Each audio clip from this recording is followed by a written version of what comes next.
Perceptor, remember he's the new scientist character, feels like wandering along a beach someplace looking for rocks, but the best Optimus Prime will give him for backup is a few mini-spies. Better than Spike, Chip, and Carly, I suppose. Actually, I think I'd pick Chip over Warpath. There's only so much bam, pow, zoom I can take in a day. A fight happens, because even though there are still only about 10 Decepticons on Earth, 3 of them are obligated to be loitering nearby at all times, because Megatron is nothing if not an absolute genius at resource allocation. While the fight is going on, Beachcomber, he's the dune buggy we met about 12 episodes ago, is off in this peaceful meadow, petting bunnies and stuff, because he's a pacifist, and this is what pacifists spend their time doing. Seriously, I'm one. I'm always doing this sort of thing. Oh, and remember a few weeks ago when I mentioned Beachcomber's particular irritating speech impediment? Here's your proof. Oh my, it's paradise. While he's, breastfeeding these bunnies here, he discovers a pool of what he refers to as electrum. The stuff apparently makes you utterly impervious to laser blasts, null rays, missiles, and whatever other accessories come with your standard transformer. So naturally he doesn't want anyone to know about it, or else they'd stop getting hurt. And we couldn't have that. Of course, the pool is discovered almost immediately by Coney here, aka Thrust. And I gotta tell you, that name never gets less funny to me. Thrust. He takes a quick golden shower in the stuff, then returns to fighting, and unsurprisingly kicks everyone's ass. They run away, but not before Thrust arbitrarily grows laserbeak claws and kidnaps Perceptor. Oh, and Sea Spray. Megatron refers to Sea Spray as a naval tactician, which may very well be his official title. And it sounds kind of impressive until you remember that he's the only boat the Autobots have.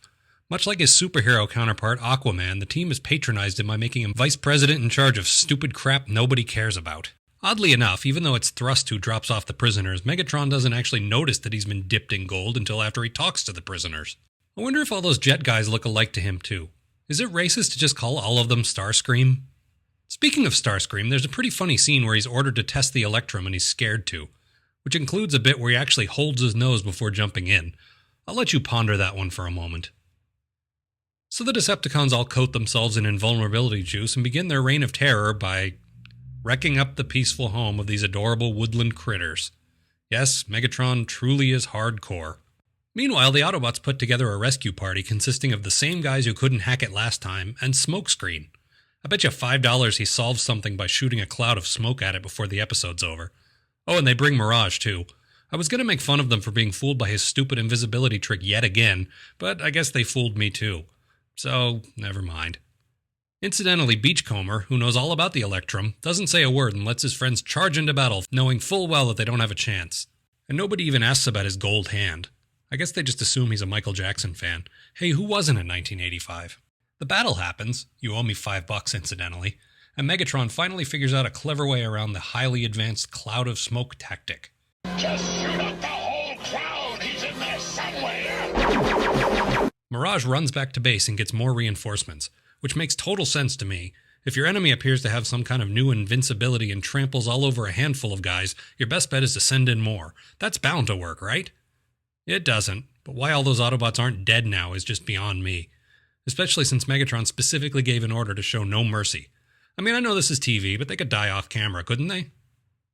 Back at Decepticon HQ, the two prisoners are forced to fight each other to the death.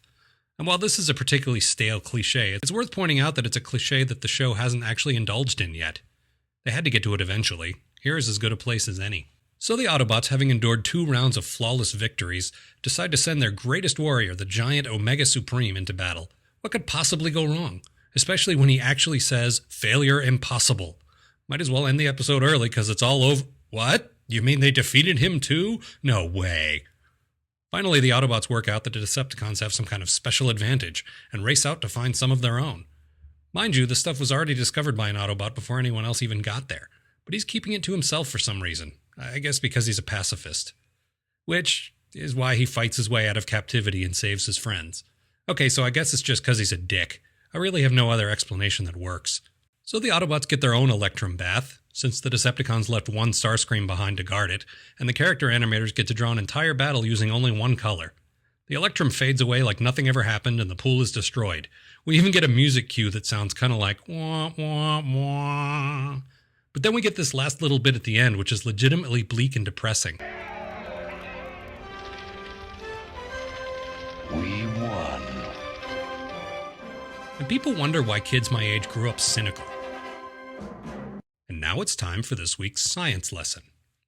Electrum actually exists in the real world. It's a natural alloy of gold and silver, which everyone knows are really tough metals that are impossible to damage or melt.